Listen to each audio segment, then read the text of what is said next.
Hello बच्चों, कैसे हैं आप। आई होप आप सब बिल्कुल ठीक होंगे।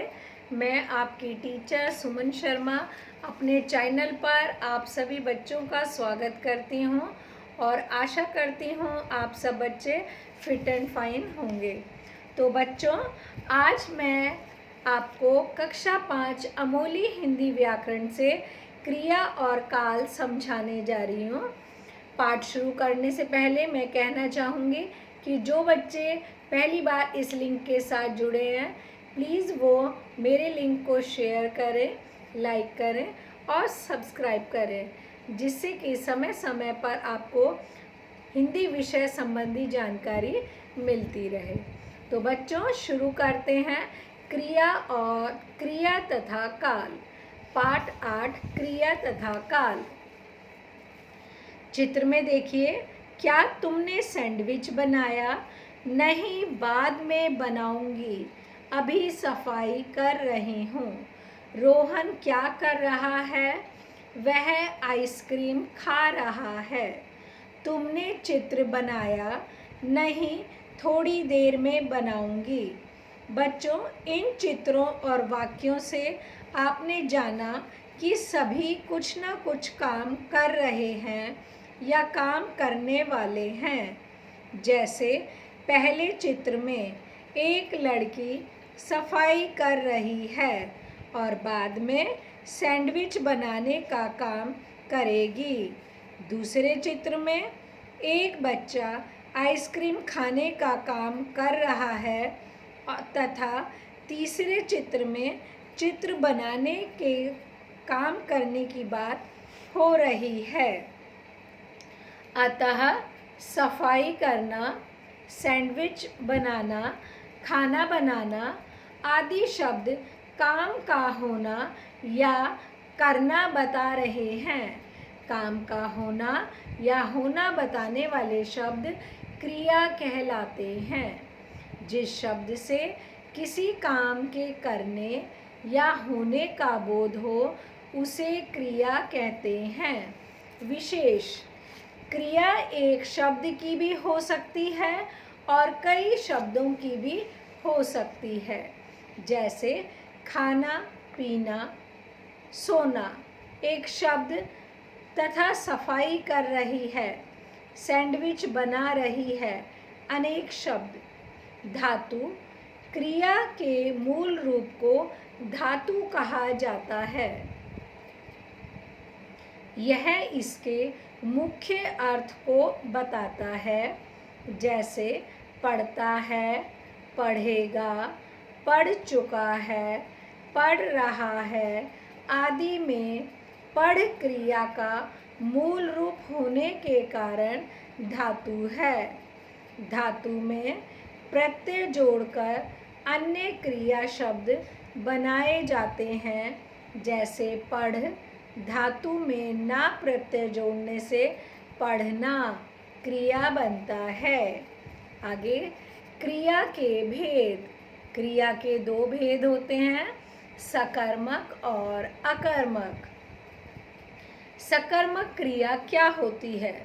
वाक्य में प्रयोग की गई जो क्रिया कर्म की अपेक्षा करती है उसे सकर्मक क्रिया कहा जाता है।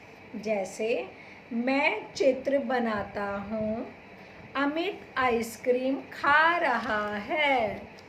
मैं चित्र बनाता हूँ, अमित आइसक्रीम खा रहा है। दिए गए दोनों उदाहरणों में चित्र तथा आइसक्रीम कर्म है, यानी कुछ ना कुछ वो काम कर रहे हैं। इन वाक्यों की क्रियाएं बनाता हूँ तथा खा रहा है कर्म की अपेक्षा कर रही हैं, इसलिए ये सकर्मक क्रियाएं हैं। क्योंकि यहाँ पे कर्म हो रहा है, एक चित्र बना रहा है और एक आइसक्रीम खा रहा है, तो काम तो हो रहा है। सकर्मक क्रिया की पहचान के लिए वाक्य की क्रिया पर क्या, किसे, किसको लगाकर प्रश्न करने पर यदि उत्तर आता है तो क्रिया सकर्मक होती है। जैसे मैं क्या बनाता हूँ। प्रश्न करा और जवाब में आया चित्र। कर्म करा उसने चित्र का। अमित क्या खा रहा है। उत्तर मिला आइसक्रीम। इसलिए ये दोनों क्रियाएं सकर्मक हैं। अगला करते हैं अकर्मक क्रिया। वाक्य में प्रयोग की गई जो क्रिया कर्म की अपेक्षा नहीं करती उन्हें अकर्मक क्रिया कहा जाता है। यानी जहाँ पर कर्म नहीं होता। नदीम तैर रहा है, कबूतर उड़ता है। ऊपर के उदाहरण में क्रिया पर क्या, किसे, किसको लगाकर प्रश्न करने पर कोई उत्तर नहीं मिलता है, इसलिए ये अकर्मक क्रियाएं हैं। जैसे नदीम क्या तैर रहा है, कुछ नहीं। कबूतर क्या उड़ता है, कुछ नहीं। पर जहाँ पर उत्तर आता है वो सकर्मक क्रिया है।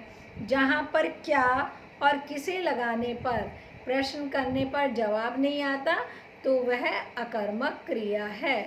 अगला टॉपिक करते हैं बच्चों इसी पार्ट में काल। बच्चों क्रिया के जिस रूप से यह पता चले कि वह काम कब हुआ, अर्थात काम अभी हो रहा है या हो चुका है अथवा होने वाला है, उसे क्रिया का काल कहते हैं। जैसे पहले पृष्ठ में दिए गए चित्रों और वाक्यों में लड़की अभी सफाई कर रही है और बाद में सैंडविच बनाएगी। रोहन अभी आइसक्रीम खा रहा है। लड़की चित्र बनाएगी। देख रहे हैं आप, अतः कर रही है, बनाएगी, खा रहा है, बनाएगी शब्दों द्वारा काम के होने का समय पता चल रहा है। इसे क्रिया का काल कहते हैं। क्रिया के जिस रूप से काम के होने या घटने के समय का बोध हो उसे काल कहते हैं।